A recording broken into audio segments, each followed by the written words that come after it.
And we are back. Thanks for clicking on the link. Welcome to Good Energy. Enjoy the content, and everyone have a blessed day.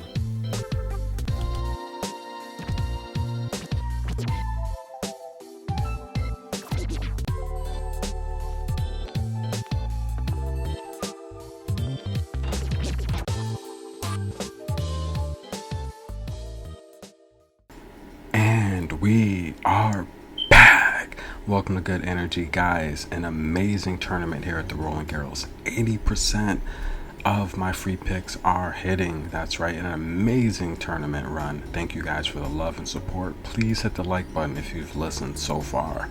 And the number 1 seed, Iga Swiatek, will be facing the number 18 seed, Coco Gauff. Corey in her first finals appearance for a Grand Slam, and she's also in the doubles finals with Jessica Pegula, so she has a chance to be champ. We're going to see what's going to happen. Corey's going to be very busy this weekend, an amazing talent. Iga Swiatek and Coco, they have played each other a couple times, but we're going to take a look at Iga Swiatek because she is playing amazing. She's 37-3 on the year. She's 9-0 on clay, and she is getting it done in a multitude of ways. Iga Swiatek, I've been saying this for a couple years now. Once she puts it together, she is going to be a problem on tour. Ladies and gentlemen, she has finally put it together. And how's she doing it? Well, first of all, she's doing it with her serve placement. Iga Swiatek, she is winning 77% of her first serves. So she is placing the ball in amazing spots, and when opponents are returning it, she is coming back with amazing topspin. On clay, Iga's averaging about 32 revolutions per minute. That's amazing. And that's with her forehand coming back at you. So she's placing the ball in the right spot, accurate to about 6 inches each time. And when opponents are coming back at it, her forehand revolutions are amazing. But that's not all. Her footwork. Iga has some of the best footwork on clay. If you follow the channel, I've broken down her footwork a few rounds ago, how amazing her footwork is. Iga's footwork, she's timing the ball, she's sliding perfectly into these shots, and opponents just aren't able to deal with it. Now, Iga's a junior champion here, as well as Coco. Now, don't forget that as well. But Iga's footwork is amazing, right? And I just want to point this out.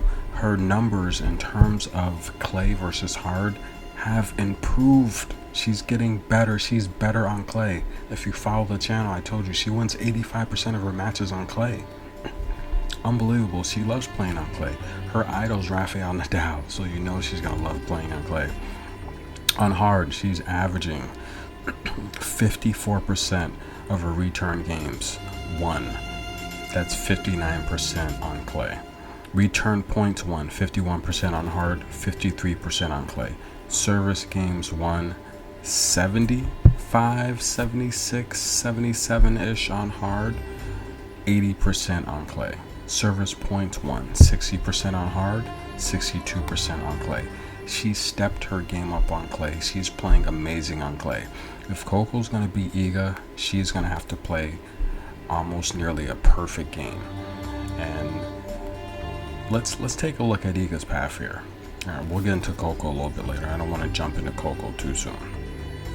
So we all know that Iga's undefeated on clay this year.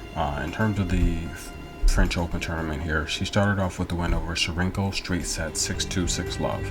Allison Riss, 6-love, 6-2. Kovincic, 6-3, 7-5. Zhang. Now that was the match where she dropped the first set. Zhang possibly got injured in the second. 6-love, 6-2. She was able to come back and finish her off. Pegula, this was very impressive. 6-3, 6-2.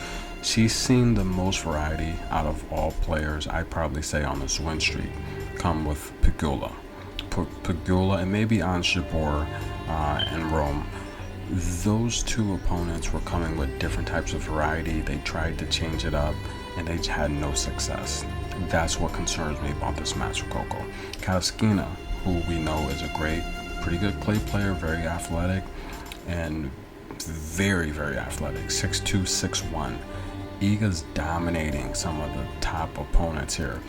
The two toughest matches she's had on this win streak in most recent matches was Zhang, who dropped the first set. Bianca Andreescu forced her into a tiebreak in Rome.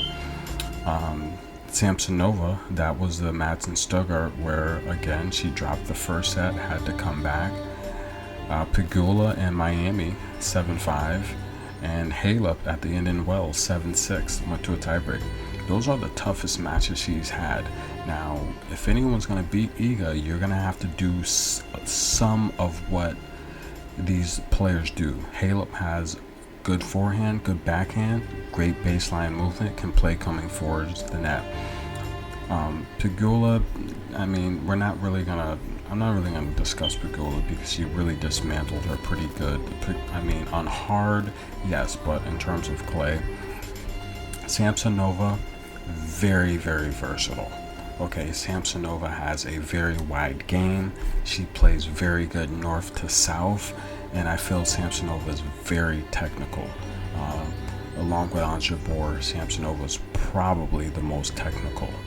Bianca Andreescu brought her to a tiebreak in Rome.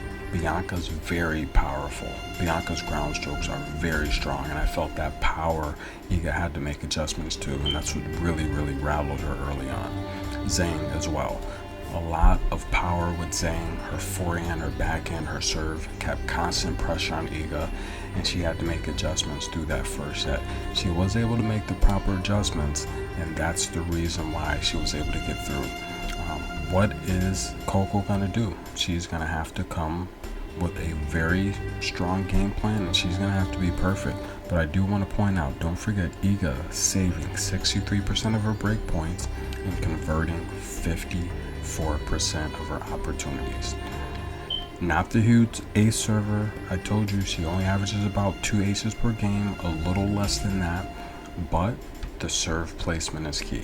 So let's take a look at Coco and what she can do to possibly upset Iga. Now, Coco Gauff, the 18th seed in this tournament, she's averaging about 4 aces per game, winning 71% of her service games, 34% of her return games.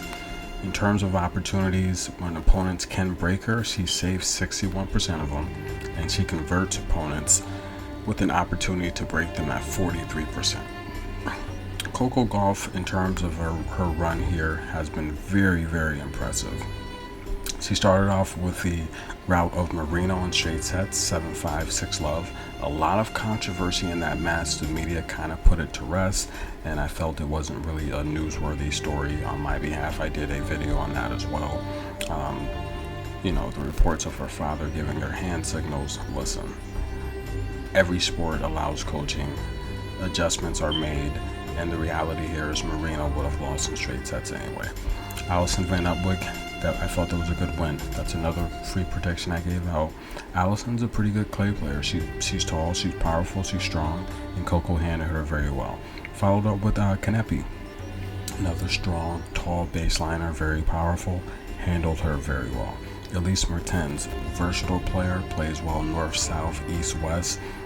Good doubles game, good doubles experience, decent serve, good tools, handled her very well. Sloane Stephens playing very well on clay. 32 wins here at Roland Garros for Sloane Stephens, her best tournament. She plays her best slam tennis here at Roland Garros. She finished her off in straight sets, great one. Martina Trevisan, the hottest player on tour aside from Iga Swiatek, handled her very well, straight set victory. Coco Gauff looks very, very good. Very good. She's 10-3 on clay this season, and overall, I mean, Coco Gauff she's 20-10 on the year. So Coco Gauff she's beatable with the 10 losses. We definitely see that, but Coco Gauff she's on a nice win streak. I mean, Coco Gauff, she's won 6 in a row. And the reality here is, if she's going to beat Iga Swiatek, she's definitely heating up at the right time. But Coco Gauff, she's done some great things lately to get here. And first off, I want to take a look at a couple of matches in particular. I want to take a look first at the Martina Trevisan match, since that's fresh in our heads. She did a very, very great job of controlling Martina to the baseline. Now, Martina's run in this tournament showed her, especially against Leylah Fernandez and these other Sasnovich, these other great players. She came towards the net. She disrupted a lot of their timing and rhythm. Coco Gauff was not having none of that. She controlled her. She kept her on the baseline with her forehand. Now, her forehands can be a little shaky. We know her backhand's her best shot, but she did a great job with her forehand, keeping Martina on the baseline. And the reality here, she's going to need her best forehand if she's going to beat Iga. If she can exchange forehand blows with Iga, she could put a lot of pressure on Iga with Iga's patterns. Remember, Iga's a pattern player. She's a rhythm player. She's a serve and volley type player. She's an accurate type player. She's a chess player.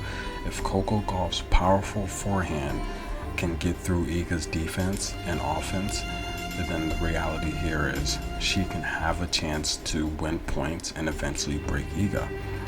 Iga's serve is probably the only weak part of her game right now. She's not the strongest server. She's an accurate server, but if Coco gets a chance to attack that second serve, we have to realize Coco's only winning 33% of her second serve opportunities. That number is gonna have to be much higher against Iga. It's almost gonna have to be perfect, but she's gonna have to attack Iga's second serve, and she has to be aggressive with it. She has to come with a powerful forehand that's not shaky. It's got to be accurate, just like she controlled Martina with her forehand. It's got to be accurate. I watched her practice today, and yes, they were working on that forehand. So she's got to be dominant with her forehand, control the baseline, and she's going to have to attack Iga's second serve. Those are keys for Coco. Now, we know Coco is, both of these ladies are 5'9", and a lot of people don't realize Iga's kind of tall. You know, she's normally taller than a lot of the players on tour. The advantage I feel Coco may have here is if you take a look at the opponents that Coco faced along this run, she faced Marino, Alice Van Ublik, Kia Kanepi. Those are some tall players. Those are tall females. And she had the luxury of facing Sloane Stephens and Trevisan. Trevisan's 5'3", really short, right? Now facing Iga, they're both 5'9". I think Coco's gonna have the athletic ability. She's gonna have the edge in the athletic ability. She's faster than Iga, but we know clay a lot of times. It's about sliding. It's about picking your patterns, picking where you need to be when the ball is coming. It's about rhythm, timing, and Iga has that down pat.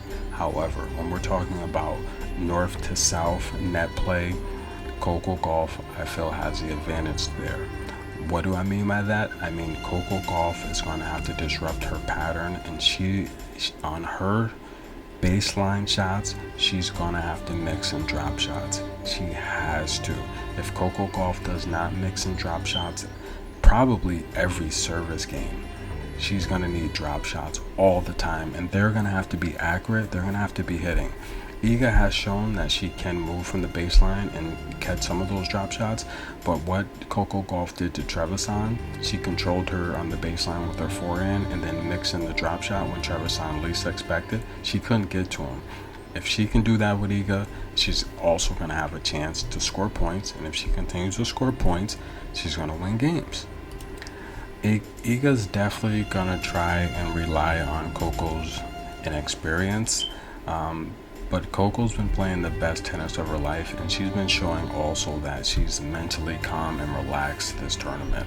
That's another key for Coco to win. She's going to have to keep her composure.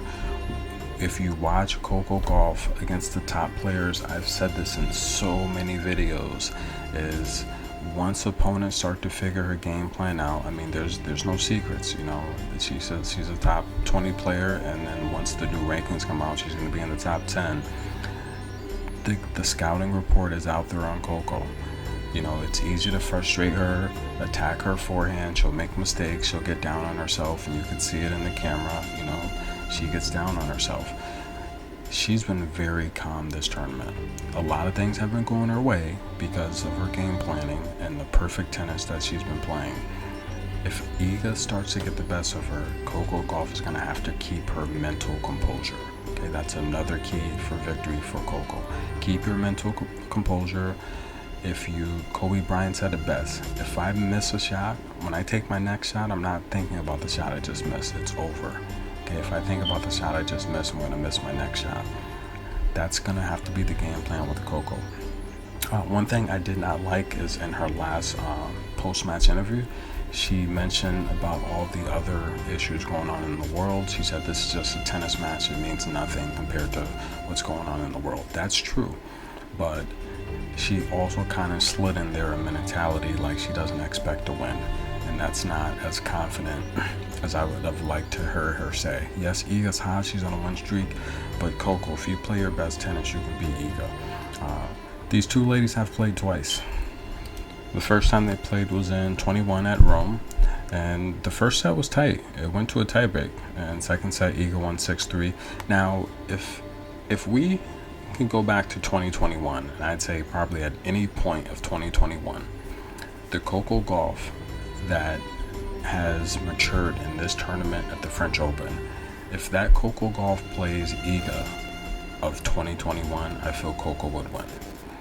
Okay, they also played this year at Miami, and you know that was hard, and tied 3 games in the first set, and then Iga Swiatek essentially broke her and closed it out. And the reality here is that Coco Gauff in Miami is a different Coco Gauff than what we're seeing here.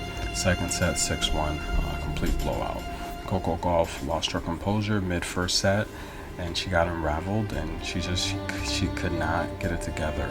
And tennis is about raising your level when your opponent is trying to raise theirs. It's going to the next level. And the thing about tennis and levels is you need that rhythm. Anything that can lose that rhythm, whether it's a bad shot, if it's a physio timeout, if it's a bad call from the chair, it's tough sometimes to get that level and that rhythm back. And Coco Gauff, on her misses with these top tier opponents, she lets one bad shot carry on and linger, and it ruins the service game for her. Mental composure, again, that's what I talk about. Who's going to win this match? Iga's an 8-1 favorite, but I've watched enough sports, I've watched enough tennis to know anytime you disrespect someone that bad, and this is with any type of sport, especially tennis, so when you disrespect a professional athlete that bad and say, I'm 8 times better than you, a lot of times they lose. Coco Gauff is not only playing for her first major, she has to know that it's about long overdue. She's the most popular girl in the sport. You look at after the matches, the kids and fans that run for autographs, she is by far drawing the largest crowd than anyone in this tournament. Anyone. And probably next to that is probably Emma Raducanu and Leylah Fernandez. Iga Swiatek is dominating, but she doesn't have the amount of young fans that are so into her. And Iga's 20. She's only a couple years older than Coco. Coco did win the French Open at 14. She busts on the scene as the future, and we know she's the future. I feel she's maturing and she's coming into form. Is this her time now? I don't think it's her time now. I do think Iga will win this match. I hope Coco will win the match. I really do. But I do think Iga will win the match. I took Iga to win the tournament before it started. She was minus 200. And last round, she was minus 400. Coco Gauff last round to win it was minus 1400. So that tells you right now, right there, it's highly unlikely Coco Gauff wins the French Open here. But I would love to see Coco Gauff win this match. I would really love to see it. Who knows? Tennis is so tough nowadays. She may not ever get back here. at another Grand Slam. I doubt it though. I do see Coco winning several Grand Slams once she pulls it all together. And it starts now. A loss here, she could come back and win Wimbledon. A freak injury, withdrawal, anything can happen with these top tier opponents. Just like we saw Alexander Zverev against Nadal today. Freak injury. You know, I had Alexander winning that match and winning this for his first slam. Who knows, he may never get back there again with a freak injury like that. Anything can happen in these matches. Iga could get injured tomorrow and Coco could win her first slam as an 8-1 favorite. Here's the lot, guys. Take the first set to go over 9 games. If Iga's going to cover the first set spread of -2.5, then she's going to have to win it in 8 games or less. All right. Take the first set to go over 9 games. That means Coco can serve first, get broken once, and you'll push. That's the official lock for this match. First set over 9 games. We're hoping for a win or push at minimum. I hope Coco Gauff wins this tournament, but I don't think so. I do think she will get the doubles title with Jessica Pegula. That's a lock there. They're gonna be too good. I mean, they're gonna be too good for Caroline Garcia and Medvedev. But the reality here is Coco Gauff, first set, over 9 games. Iga Swiatek will be the 2022 French Open champion. It's going to be her second slam. She is going to tie Venus Williams, and we expect to see her pass Venus the first round of Wimbledon, or if she decides to play one of the warm-ups, but I doubt she will. Guys, this has been Good Energy. Thanks for tuning in this channel during the French Open. We have over 150,000 views this tournament, so I appreciate everyone. I appreciate the love and support. Please like, subscribe, comment below if you listened so far. Please like the video, it really helps. But again, I appreciate the support. Join me, we'll be back. There's actually a few matches that I like that you know, I would release, but you know, I'm just gonna stick to this French Open prediction here. But there's a couple tournaments I like. I like Jessica Ponche. She's back in action. I'm not saying she's gonna win this match, but there's a line that I like, side and total, that I would like to give. And there's some the ATP and Stuttgart. I do like several lines there that I would like to give out. But nonetheless, guys, again, thanks for listening so far. First set over 9 games. That's a lock for this video. I do think Iga will win the French Open. I just think she's too strong right now for Coco. However, though, Coco does have the skills and the tools to drag this into 2 sets. And as an 8-1 underdog, hey, why not put $5 on it or $10 on it? Maybe you'll win $80. But thank you guys for listening again. Have a great night and join me next week as we cover more tennis. Or actually, you know, I'll probably do the Nadal final versus Casper Ruud. That's gonna be a good final. Yeah, I'll cover that. So thank you guys. Have a good night.